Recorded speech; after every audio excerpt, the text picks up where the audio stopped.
We've seen the stories.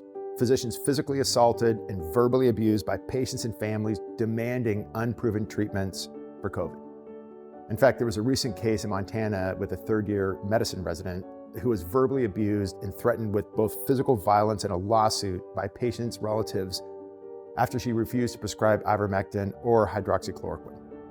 There was another case that was litigated in Ohio in which a critically ill patient in the ICU had progressive respiratory failure due to COVID-19 despite maximal medical therapy. The patient's wife requested ivermectin and found a physician without privileges to prescribe it.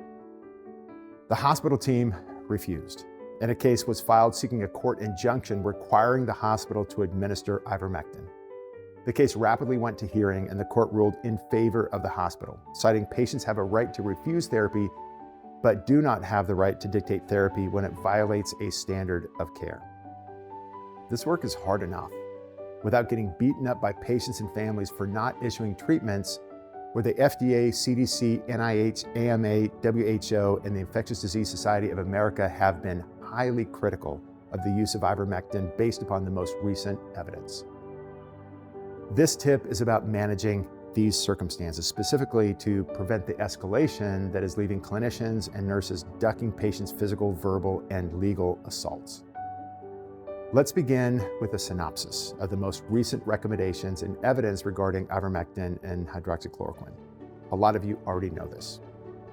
With ivermectin, despite early claims of profound benefit coming from studies overseas, many of those studies have been retracted or have been found to be possibly fraudulent. A more recent study of 1,300 patients showed no protective benefit for endpoints of preventing hospitalization or reducing ED stay duration compared to placebo, and was actually stopped early by a safety monitoring board. Several additional studies have demonstrated no significant prophylactic, death, or hospitalization protection by ivermectin. Hydroxychloroquine.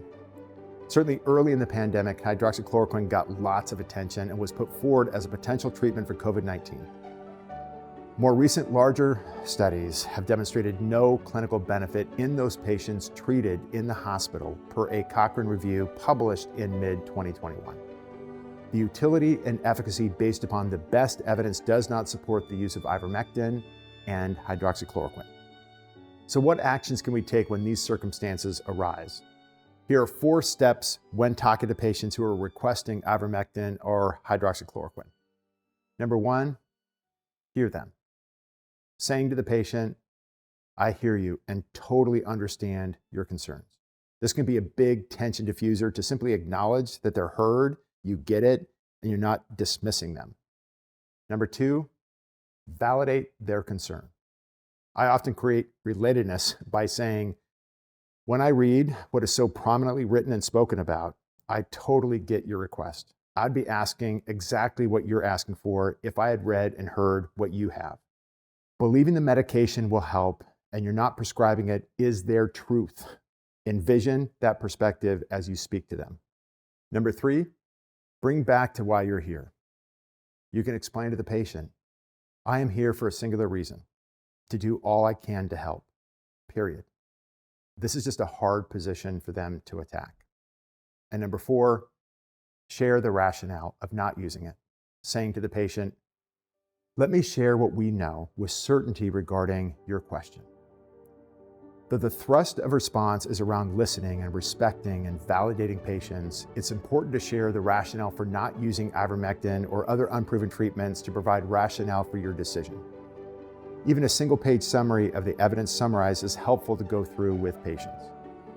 Signaling to patients that we hear them, understand them, and validate their concerns, dedicating ourselves to their improvement and working side by side with them can often help diffuse the potential escalation of this conversation. Bringing confidence and conviction and empathy to the conversation is critical as well. Here's your managing COVID treatment conflict, try this challenge. Saying to the patient, I totally hear you. And if I read what you did, I would ask for it too. Share how that worked as you manage this potential conflict. Share what you've done that has flared or helped with the treatment demand. We certainly need to learn from each other on this one. Thanks and good luck.